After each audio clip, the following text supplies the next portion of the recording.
Hi friends, आज हम फिर से प्रेजेंट हैं एक नया क्वेश्चन लेकर के। ये क्वेश्चन जेई मेंस 2022 27 जुलाई को आया था और ये क्वेश्चन आप डिस्क्रिप्शन में चेक कर सकते हैं क्या इस क्वेश्चन में दिया है। फिर भी मैं आपको समझाता हूँ।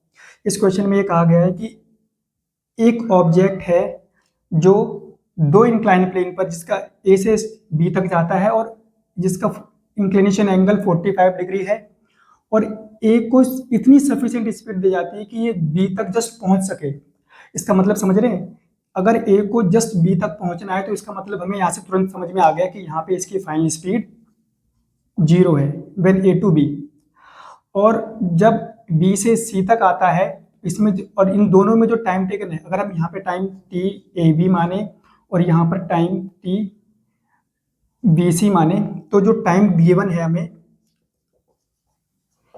t इज इक्वल टू √2 + 1 इस तरीके से। तो हमसे कहा है कि बताइए what is the value of t की वैल्यू क्या है। तो अब इस करने के लिए हम इसको दो सेक्शन में डिवाइड करते हैं क्वेश्चन को। सबसे पहले ए टू बी जब ए से बी लेकर बी तक जाएगा तो कुछ इस तरीके से होगा। ऑब्जेक्ट का जो पाथ, ये एंगल 45 है। जब ऑब्जेक्ट कहीं बीच में होगा मान लो तो इस पे acceleration due to gravity G लग रहा होगा और इसके परपेंडिकुलर इधर जो कंपोनेंट होता है वो जी कॉस थीटा होता है और इधर जी साइन थीटा। ठीक है, और यहाँ पर थीटा हमारा 45 है, वो नॉर्मल सी बात है, हम बाद में वैल्यू पुट कर लेंगे इसकी। तो अगर हम यहाँ पे एक्सेलरेशन कंसीडर करें तो एक्सेलरेशन की वैल्यू है जी साइन 45, जी की वैल्यू 10, साइन 45 की वैल्यू √2, यानी कि इस पाथ के अलोंग जो एक्सेलरेशन है वो 10√2 मीटर पर सेकंड स्क्वायर है। तो हम बात करते हैं ये पाथ की लंबाई कितनी है, यानी कि इस इंक्लाइन प्लेन की लंबाई। तो ये परपेंडिकुलर है, ये हाइपोटेनस, तो यानी कि A B is equal to हो जाएगा, आप साइन थीटा सिंपल से अप्लाई करोगे, ये होगा 10√2। तो अब हम ये देखते हैं कि यहाँ पर जो स्पीड दी हुई है वो कितनी है, और हमें इतना पता है कि यहाँ पर सफिशिएंट स्पीड है, इतनी स्पीड इसको दी जा रही है ए पॉइंट पर कि यहाँ पर जस्ट पहुंच सके। जस्ट पहुंच सके का मतलब है यहाँ पर रेस्ट पे होगा, रेस्ट पे होगा तभी ये डाउन होगा यहाँ पर। तो अब निकलते हैं B square minus V A square is equal to √2 using third equation. तो 2 ए की वैल्यू कितनी है जी, और ये एक्सेलरेशन लग इधर की ओर रहा है, अपोजिट लग रहा है, ऑब्जेक्ट किधर की ओर जा रहा है, इधर की ओर। तो डिफरेंस साइन सिंपल सी बात है कि ये 10√2 माइनस में होगा और h, और जो डिस्टेंस कितनी है ये वाली, ये डिस्टेंस है 10√2, √2 से √2 कैंसिल हो जाएगा तो माइनस का V A square is equal to ये हो जाएगा माइनस का 200, तो माइनस से माइनस कैंसिल होगा, V A is equal to √200। Overall ये 10√2 है मीटर पर सेकंड। अब जब हमें यहाँ की स्पीड पता चल गई तो क्या हम यहाँ से यहाँ तक का टाइम निकाल सकते हैं। हमारे पास इनिशियल स्पीड ये है, फाइनल स्पीड यहाँ पर 0 है और एक्सेलरेशन इस पाथ के अलोंग जो है वो हमने पहले कंसीडर कर लिया, निकाल दिया है। तो time A V using first equation V minus V A over acceleration A to B, और एक्सेलरेशन ए से बी कितना है ये, तो वैल्यू रखते हैं इनकी। वी बी का मतलब है 0 माइनस और वी ए मतलब 10√2 ओवर, और ये होगा माइनस का 10√2, माइनस से माइनस कैंसिल, तो ये इधर आ जाएगा, ये कितना हो जाएगा 2 सेकंड, यानी कि यहाँ से यहाँ तक जाने में कितना टाइम लग रहा है, 2 सेकंड लग रहा है।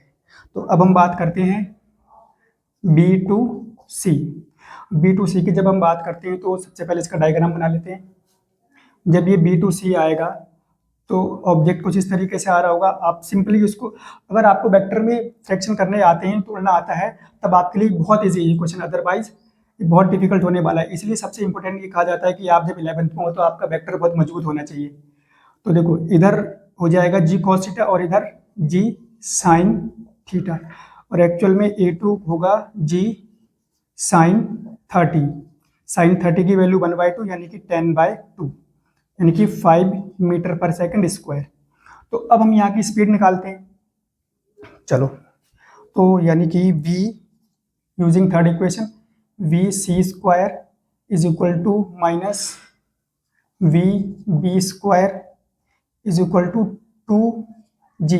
अब इसके अलॉन्ग g की वैल्यू कितनी है, डाउनवर्ड है तो -5 इंटू एच। अब ये h कितना होगा, देखो ये परपेंडिकुलर हाइपोटेन्यूस साइन 30 यानी कि p ओवर h, यानी कि साइन 30 की वैल्यू 1/2 होती है, तो p हमारा है 10, h is equal to 1/2, overall h is equal to 20 metre, यानी कि ये अब ये आ जाएगा।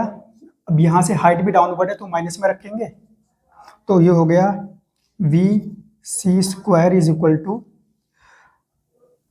2 यानी कि 200, तो V C is equal to भी 200 ओवरऑल 10√2।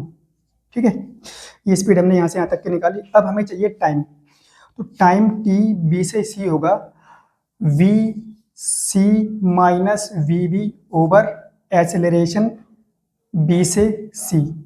देखो वी सी का मतलब है कौन सी क्या है स्पीड, ये यानी कि 10√2 माइनस 0, और ये कितना है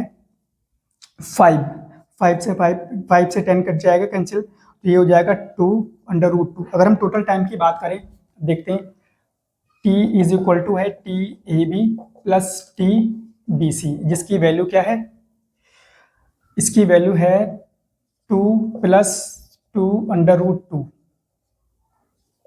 2√2। तो अब इसको सिस्टमेटिकली अरेंज कर लेते हैं, 2 कॉमन ले लेते हैं, तो ये हो जाएगा 2√2 + 1, और ये टोटल टाइम, यही तो हमें रिलेशन दिया हुआ है इसमें, तो ये रिलेशन हमें दिया हुआ है, हम इससे कंपैरिजन करते हैं, तो इसका मतलब ये हो जाएगा 2√2 + 1 t√2 + 1, सबको सारे डेटा सेम है, इसका मतलब है यहाँ से t इज इक्वल टू क्या है 2। तो यही हमारा आंसर है। आई होप आपको समझ में आया होगा। इसमें बेसिकली क्या है, क्वेश्चन बहुत ज़्यादा टफ नहीं होती, हमें केवल क्वेश्चन की अप्रोच जाननी होती है।